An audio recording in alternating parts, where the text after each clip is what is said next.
Place Merci à vous, Eddy. maintenant à notre rubrique Parole Joc.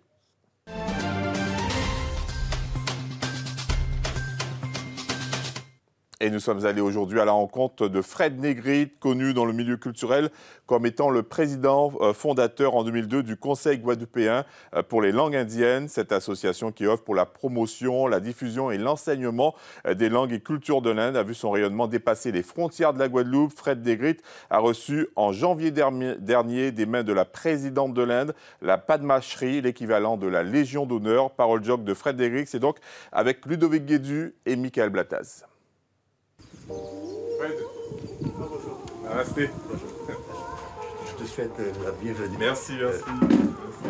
Chez moi, au CGPL. Très honnêtement, je ne sais pas ce qui m'a tant plu dans cette culture. Je me suis trouvé tout doucement à rentrer dedans. J'ai commencé par accompagner des amis au temple déjà. Et là, j'ai découvert une culture que je ne connaissais pas en fait. Ensuite, je me suis intéressé aux langues indiennes, en particulier à la langue hindi.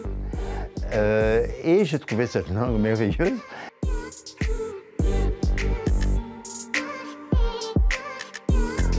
L'Inde est en fait un continent immensément riche qui m'a permis non seulement d'apprécier la richesse de l'Inde, mais bizarrement d'apprécier encore mieux ma dimension guadeloupéenne. Et on s'est dit pourquoi pas créer une association qui œuvrerait aussi pour la promotion et la diffusion des langues. Mais c'était une aventure presque intimiste au départ. On a eu l'apport notamment de citoyens de l'Union indienne qui nous ont donné un gros coup de main et qui nous ont permis d'aller au-delà de l'enseignement des langues et de célébrer le Pongal, la fête de l'indépendance de l'Inde, enfin les grands moments de la culture indienne. Il y a toujours un fond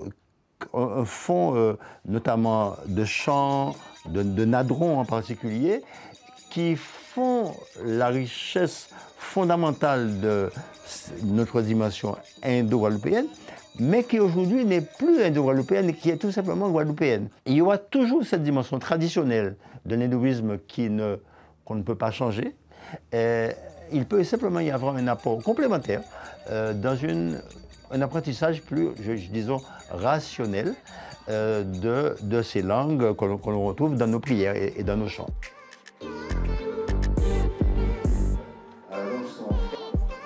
Ce qui est fait est fait. Ce qui est important, c'est ce qui reste à faire.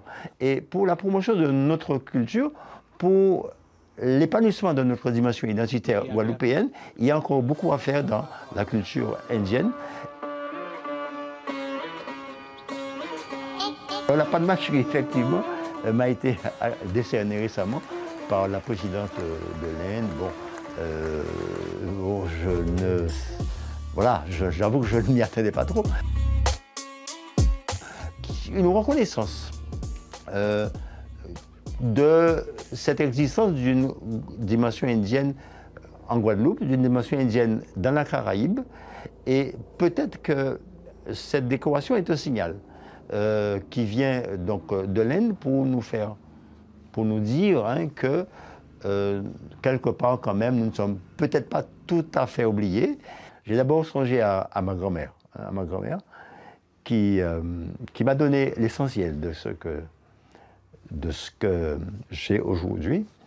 Et peut-être que si je suis ce que je suis, c'est d'abord grâce à cela, à cet esprit qu'elle m'a inculqué, cette volonté peut-être de se battre lorsque l'on prend peut-être une marche et qu'on n'est pas sûr de la deuxième marche. Et je lui rends grâce aujourd'hui, je rends grâce aussi à Dieu pour ce qui m'a été accordé. Dans le Ramayana, on raconte que pour construire le Lanka, il y avait des gros singes là, qui portaient des gros cailloux. Et puis il y avait un petit écureuil qui a voulu jouer sa part. Je suis un petit peu ce petit écureuil, si vous voulez, qui joue sa part, même si ce n'est pas grand-chose, mais je suis heureux d'être ce petit écureuil. Daniel Van ?